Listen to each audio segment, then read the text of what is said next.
Good morning to all dear students. I am Vinny from this side, and today we are going to discuss about the family law. Family law is a personal law and it is applied to Hindu, Muslim, Christian, Jew and Parsi. Before discussing the all bare acts of family law like Hindu Marriage Act 1955, Hindu Succession Act 1956, Hindu Minority and Guardianship Act 1956, and Hindu Adoptions and Maintenance Act 1959, we will discuss about the source of Hindu law and the schools of Hindu law. The source of Hindu law is divided into two parts. First is ancient and second is modern. Now we will discuss in detail about the source of Hindu law through the prepared chart.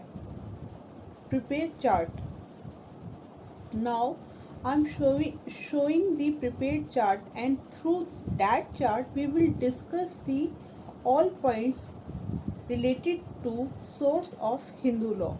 Please see this chart and understand the source of Hindu law.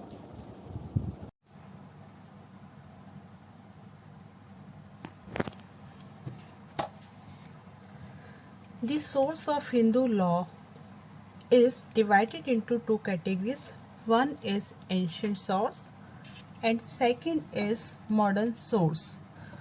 Now the ancient source is further divided into four categories, which is Shruti, Smriti, digest and commentaries, and fourth one is custom. The modern source is also divided in four categories: justice, equity and good conscience. Second is precedent. Third is judiciary decisions, and fourth is legislation. Now we will discuss about the Shruti. Shruti word derived from the word of Shru, which means to hear. Shruti is considered the primary and paramount source of the Hindu law. The another part is Veda, which are Rig Veda, Sham Veda, Yajur Veda and Athar Veda. Now we will discuss about the Smriti. Smriti word derived from the Simri word, which means to remember. Smritis are those part of Shruti which sages are forget to tell us in their original form, and they write it in their familiar language. Therefore, we can say that the Shruti is to be considered the basic of Smritis. Smritis are two types. One is Dharam Shastras and second is Dharam Sutras. We can see it in my prepared chart. I am showing it. Please see it. Please see in my prepared chart. Smriti divided into two parts, which is Dharam Sutras and second is Dharam Shastras. Now we will discuss about the digest and commentary, which is the part of the ancient source of law. Kindly also see it in my prepared chart. Digest and commentaries. Digest and commentary is the third most important source of Hindu law, which is written by the various authors. Many commentaries are comment on the Smritis. The commentaries are the founder of the schools of Hindu law. Digest contain the all important aspects of Smriti and discuss about their reconciling and contradiction. There are two type of Smritis, which is Manu Smriti and second is Yagneshwar Smriti. Now we will discuss about the custom. Custom is defined as a course of conduct generally followed in a society. The custom is the main vehicle of legal development. According to the law, the custom must be ancient and it should be reasonable and it should not be against any public policy or against any existing law. We can classify the custom in three parts. One is local custom, second is class custom, and third is family custom.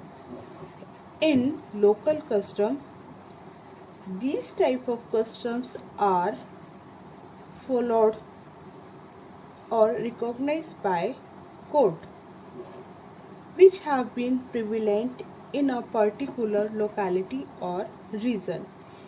In class customs, these are those customs which are acted upon by a particular class. Now we will discuss about the family custom. These are those customs which are binding upon a particular family. Now we will come on the second part of the source of law, which is modern source of law. Now first we will discuss about the justice, equality and good conscience. In the absence of any specific law in the Smriti or in the event of any conflict between the Smriti, the principle of justice, equity and good conscience would be applied. Here we can take the reference of Guru Nath versus Kamlabai case, through which we can understand the use of justice, equity and good conscience.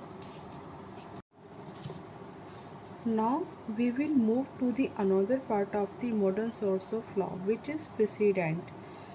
Precedent is called to be a source of Hindu law in two senses. First, all the important principles and rules of Hindu law have now been embodied in the case laws. In such matters, recourses to source is not necessary, but reference to leading case is enough.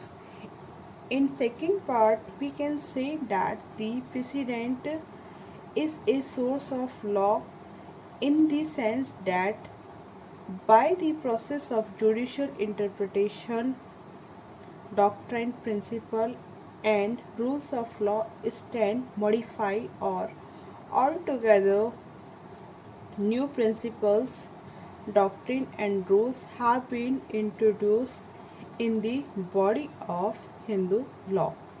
Now we will move on. Now we will move towards the another part, which is judicial decision. In judicial decision, we can say that the judicial decision on Hindu law are sometimes known as a source of law.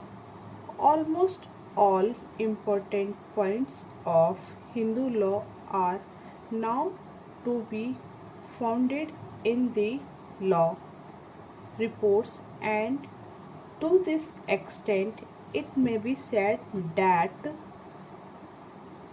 decision on Hindu law have superseded the commentaries.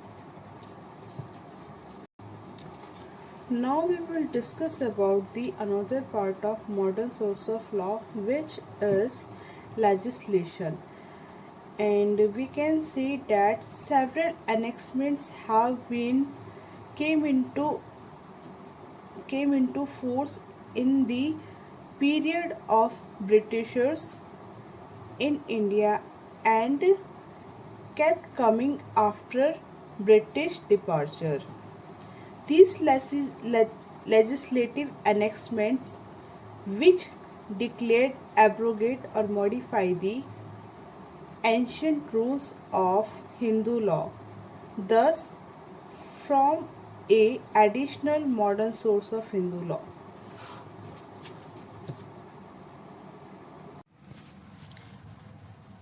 Please see the chart of School of Law. There are two types of schools. One is Mitakshara school and second is Dayabhaga school. Now we will discuss about the whole school in details. The Mitakshara school is running commentary on the code of Yajnavalkya and written by the Vijneshwar in 11th centuries. It is prevailed in all parts of India except Bengal. Mitakshara school is divided in four sub-schools, which is Banaras school, Mithila school, Dravida school, or we can also say it Madras school. Last is Bombay school and also known as the Maharashtra school. We will discuss all these schools in details. Now we will see the Dayabhaga school. It prevails or followed in Bengal. The Dayabhaga school is not commentary on any particular code, but it has digest of all the codes and it is written by Jia Mutwana in 12th century. We will discuss all this in detail.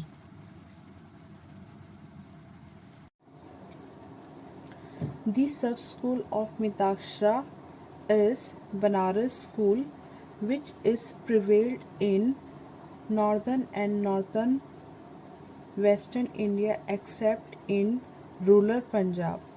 The main authorities of this school is Virmotya and the Nirnaya Sindhu.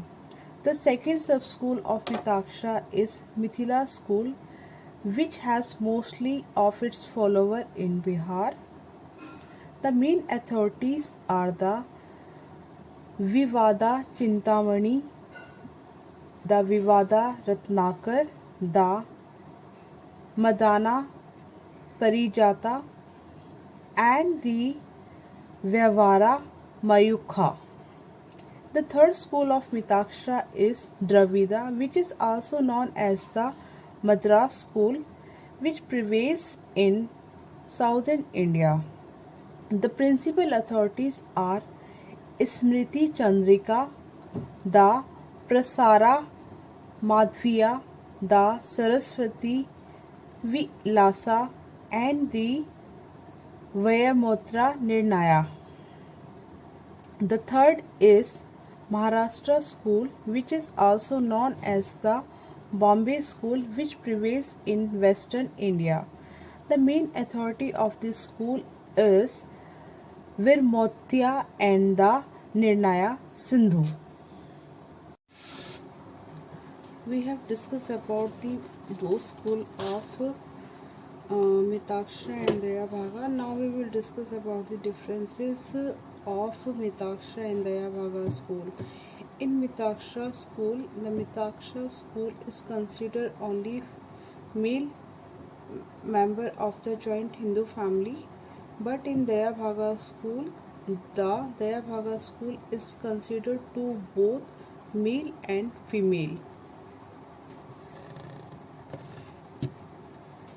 The second difference is in Mitakshara school, the son, the grandson and the great-grandson acquire the right to property by birth, but in Dayabhaga school, children have no right to acquire the property during the lifetime period of their father, but after the death of their father they can acquire the property. The third differences is in Mitaksha school does partition of property only in terms of share, while the Dayabhaga school consider a physical separation of the property and giving partition of property to their respective owners.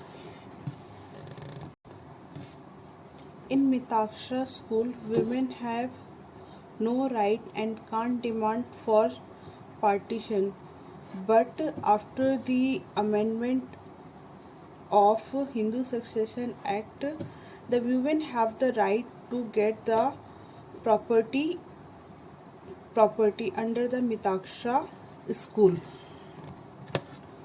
While in Dayabhaga school, it gives rights to the Stri Dhan to the woman and also the equal right in husband properties. These are the main differences between the Mitaksha school and the Dayabhaga school. Now we will move towards the Hindu Marriage Act and we will discuss when it came into force and what are the definitions of Hindu Marriage Act. We will discuss in one by one in details. After discussing the source of Hindu law and the schools of Hindu law, now we will move on towards the Hindu Marriage Act 1955. This act applies to whole of the India, and this act came into force on 18th May 1955 because President gave his assent on the same day. This act is enacted by the Parliament on 16th Republic year of India. Now we will discuss about who is Hindu under the section 2 of the Hindu Marriage Act. According to section 2, these following are the Hindu by religion in any of its form or development. Include Vaishya, a Lingyat or a follower of the Brahm, Pratna or Arya Samaj are called the Hindu. The subsection B of section 2 is say to any person who is a Buddhist, Jaina or Sikh by religion is called the Hindu. According to subsection C of section 2, to any other person domiciled in the territory to which this act is extended who is not a Muslim, Christian, Parsi or Jew by religion is called the Hindu. The explanation of section 2 says that the following persons are Hindu, Sikh, Buddhist, Jaina by religion as the case may be. Any legitimate or illegitimate, both whose parents are Hindu, Sikh, Jain, Buddhist by religion are called the Hindu. The explanation 2 and part B says that any child, legitimate or illegitimate, one of whose parents is Hindu, Jain, Buddhist and Sikh by religion and who brought up as a member of the tribe, community, group or family to which his parents belong to is called the Hindu. The explanation of section 2 part C says that any person converted and reconverted to the Hindu, Buddhist, Jaina or Sikh religion is called the Hindu. The subsection 2 now we will move on towards section 3 of the Hindu Marriage Act and will discuss the following terms, which are full blood, half blood, uterine blood, sapinda and degrees of prohibited relationship. Now we will explain about the full blood. The definition of full blood is defined under section 3C of the Hindu Marriage Act 1955, which says that two persons are said to be related to each other by full blood when they have ascendant from a common ancestor by the same wife. For example, sister and brother will call the full blood child. Now we will discuss about the half blood. The definition of half blood is defined under section 3C of the Hindu Marriage Act 1955, which says that two persons are said to be related to each other by half blood when they have ascendant of same common ancestor but by the different wife. Now we will discuss about the uterine blood. The definition of uterine blood is given under section 3E of the Hindu Marriage Act 1955, which says that two persons are said to be related to each other by uterine blood when they are ascendant from a common ancestor but by different husband are called the uterine blood. The explanation of section 3 says that the clause C and D ancestor include the father and ancestress include the mother.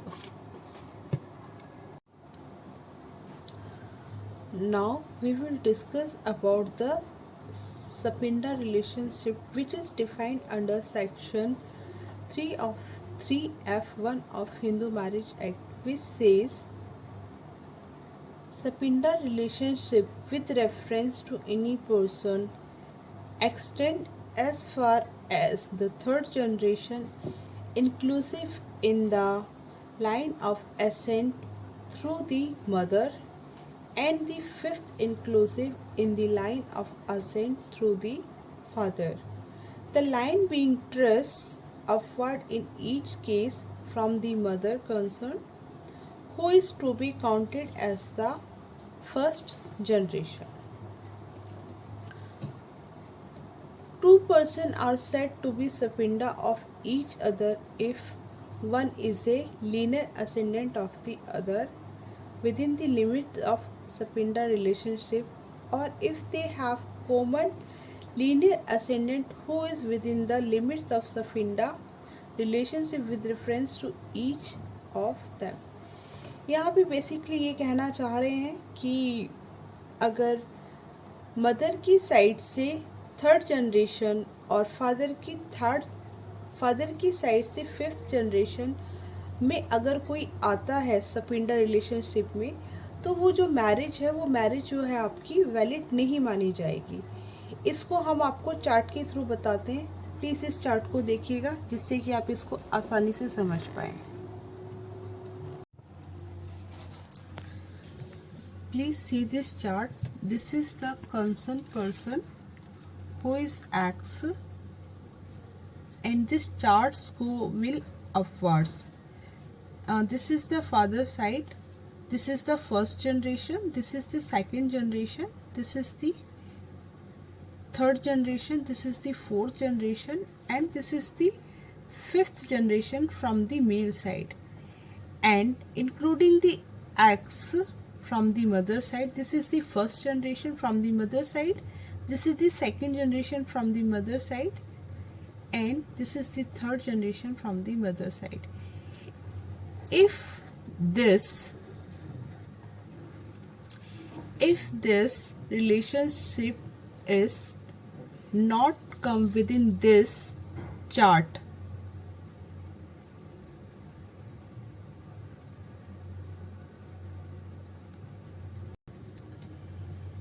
if this generation is not coming within this chart, then the marriage will be valid marriage. If any relationship come under these generation, then that marriage will be a void marriage. Now we will discuss about the degree of prohibited relationship, which is defined under section 31G of the Hindu Marriage Act, which says two persons are said to be within the degree of prohibited relationship if one is a lineal ascendant of the other, or if one was wife or husband of a lineal ascendant or descendant of the other. The third part says that if one was the wife of the brother or of the father's or mother's brother of the grandfather's or grandmother's brother of the others, or if the two are brothers and sister, uncle and niece, aunt and nephew, or children of brother and sister, or of two brothers or of two sisters, are these all are come if under the ambit of degree of prohibited relationship, then their marriage will be a void marriage. Otherwise their marriage will be valid if they does not exist in the provided relationship. The explanation of section 3 says that the purpose of clause F and G relationship include relationship by half and uterine blood as well as by full blood. The explanation 2 says that illegitimate blood relationship as well as illegitimate relationship also include in the clause F and clause G of section 3. Explanation third says that relationship by adoption as well as by blood also include and come under the degree of prohibited relationship.